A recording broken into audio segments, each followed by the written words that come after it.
Hey everyone, okay, so a couple of weeks ago, actually about a month ago, I did a video and mentioned about a highlighting technique.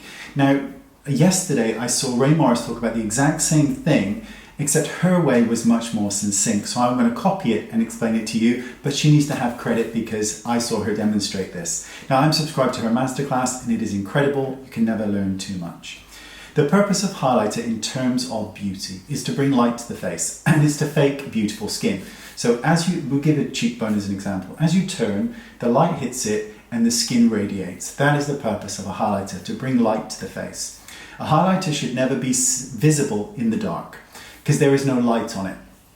The problem with highlighters is that there's something very sneaky that happens to highlighters in that they go 2 to 3 shades darker if you pick a wrong color.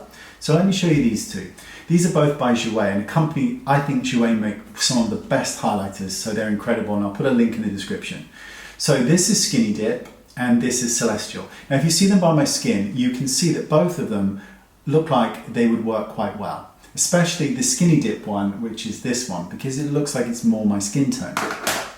So let me swatch them on the back of my hand and then you can see.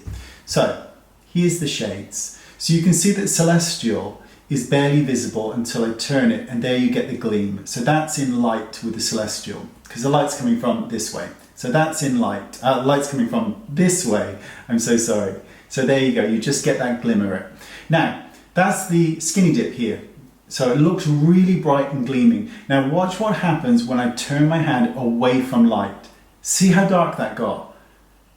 It got 2 to 3 shades darker the second I turn it. That is the problem with picking a highlighter that is too dark when your goal is to just look radiant. And maybe it is to look like it's deep and dark, then great, you've achieved that perfectly.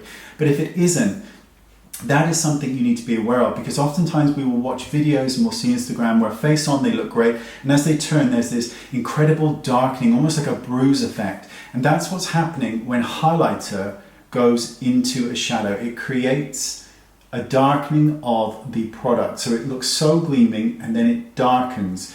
We don't really want that unless that's a look you're going for. So when picking a highlighter, the way that I like to do it is it should be transparent on the skin or nearly transparent. And as you move, the light will hit it and look beautiful. And as you move away from the light, it disappears and vanishes into nothing.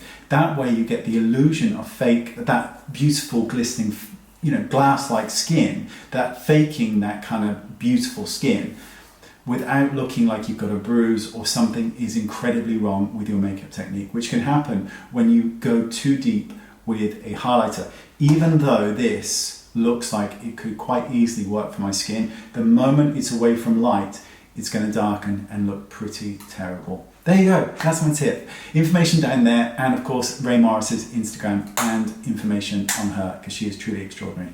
Thanks for watching, bye bye.